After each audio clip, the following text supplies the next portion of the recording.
बिस्मिल्लाहिर्रहमानिर्रहीम। No ovulation. क्या ovaries में एग्स नहीं बन रहे? ओवरीज़ में एग्स का ना बनना बांझपन का सबब बन सकता है।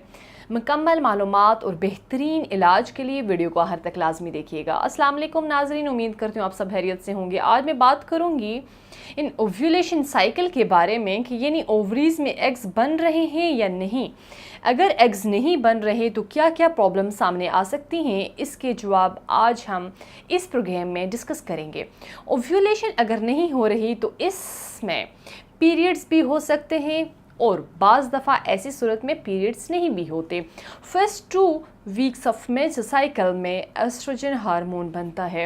एस्ट्रोजन का काम होता है कि वो ओवरीज़ की वॉल्स को थिक करे, लेकिन मेंस्ट्रुअल साइकिल के तीसरे हफ्ते में या तो ओव्यूलेशन होती है या नहीं होती।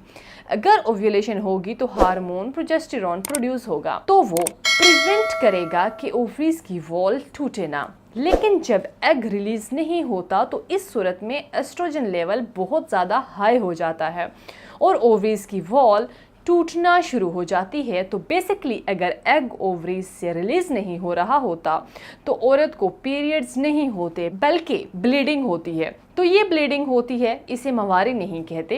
अब मैं आपको ओवरीज में एग्स ना बनने की कुछ अलामात के बारे में बताती चलूँ। इससे बांझपन भी हो सकता है, पीरियड्स इरेगुलर हो जाते हैं, बाज़ दफ़ा लाइट ब्लीडिंग होती है, लेकिन बाज़ दफ़ा हैवी ब्लीडिंग शुरू हो जाती है। अगर एग्स नहीं बन रहे तो औरत को पीरियड से पहले वाइट डिस्चार्ज नहीं होगा।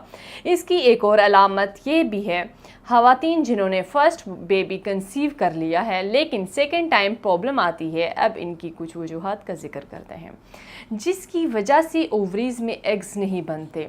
पहली वजह, जिन ख़वातीन में पॉलीसिस्टिक ओवेरियन सिंड्रोम का प्रॉब्लम हो उनमें ओव्यूलेशन नहीं होता। इसके अलावा वो ख़वातीन जिनका ओव्यूलेशन रिजर्व कम हो यानी ओवरीज में एग्स की तादाद कम होती है, इनमें भी ये प्रॉब्लम हो सकता है।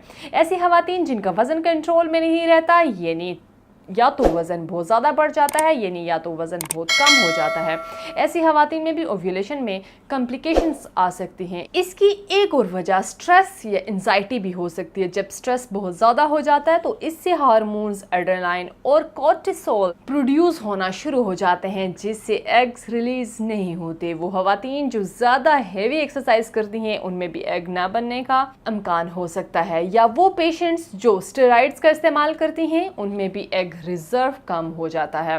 अब इसके हर्बल तरीक़ाए इलाज के बारे में बात करते हैं। औरतों के तमाम मसाइल इंक्लूडिंग ओव्यूलेशन प्रॉब्लम यानी एग्स का ना बनना जैसे मसाइल की तमाम वजूहात को मद्देनजर रखते हुए तासीर दवाखाना के माहिरीन हुक्मा, डॉक्टर्स, डॉक्टर, फार्मासिस्ट और साइंटिस्ट ने बेऔलादी के मशहूर रूहानी मौलवी कीमो डॉक्टर तारिक महमूद तासीर की ज़ेर सरपरस्ती मुख्तलिफ किस्म की जड़ी बूटियों और मरकबात पर तहकीक और रिसर्च के बाद इस बात को यकीनी बनाया कि औरतों में कम होती हुई ओव्यूलेशन एग को ठीक किया जा सकता है। तासीर दवाखाना का यह हर्बल इलाज हर तरह के साइड इफेक्ट से मुकम्मल पाक और कुदरती तौर पर हर्बल है। इसका आपकी बॉडी पर किसी किस्म का कोई साइड इफेक्ट नहीं होता। ये इलाज हार्मोन्स को मतवज़न रखता है जिससे ओवरीज वॉल मजबूत रहती हैं, प्रोजेस्टेरॉन नॉर्मल मिकदार में प्रोड्यूस होता है और ओव्यूलेशन भी प्रॉपर्ली होती है। तासीर दवाखाना का हर्बल इलाज बेज़र इलाज माहवारी के तमाम मसाइल को ख़त्म करके पीरियड्स को रेगुलर करता है। हमारा हर्बल इलाज LH और FSH हार्मोन को मुतवज़न रखता है जिससे ख़वातीन के यूट्रस के तमाम मसाइल दूर हो जाते हैं और औरत को कंसीव करने में प्रॉब्लम्स का सामना नहीं करना पड़ता। तासीर दवाखाना का ये बेज़र इलाज औरत को इंटरनली एक्सटर्नली हेल्दी रखता है जिससे प्रेगनेंसी में हायल तमाम रुकावटें दूर हो जाती हैं और माँ और बच्चे दोनों की सेहत बरकरार रहती है। वो ख़वातीन जिनके ओवरीज में एग्स नहीं बन रहे या जिनका एग रिजर्व कम है, वो तासीर दवाखाना का कुदरती जड़ी बूटियों पर मुश्तमिल इलाज एक बार ज़रूर आजमाएं। इस मसले से छुटकारा पाकर अपने घर और बच्चों को रौनक से महकाएं। अब कुछ ज़रूरी हदायत आपके लिए। वज़न को कंट्रोल में रखें, वज़न को ज़्यादा ना बढ़ने दें, ना ही ज़्यादा कम होने दें, पुरसकून माहौल में रहें, स्ट्रेस से जिस हद तक हो सकता है ख़ुद को दूर रखें, प्रोटीन वाली ग़िज़ाओं का इस्तेमाल करें। इसके अलावा कोशिश करें कि नाश्ता लाजमी कर लिया करें, डिनर और लंच नॉर्मल करें। इसके अलावा विटामिन C का इस्तेमाल करें, जिंक का इस्तेमाल करें, तेज़ और ज़्यादा मिर्च मसाले वाले खानों को इग्नोर करें। इसके अलावा शुगर फूड का इस्तेमाल भी कम करें। इन तमाम हदायत पर अमल करके आप ओव्यूलेशन साइकिल जैसे प्रॉब्लम से छुटकारा हासिल कर सकती हैं। एक नेक्स्ट वीडियो में दोबारा आपकी खिदमत में हाजिर होंगी, तब तक के लिए मुझे दीजिएगा इजाज़त। खुदा हाफ़िज़।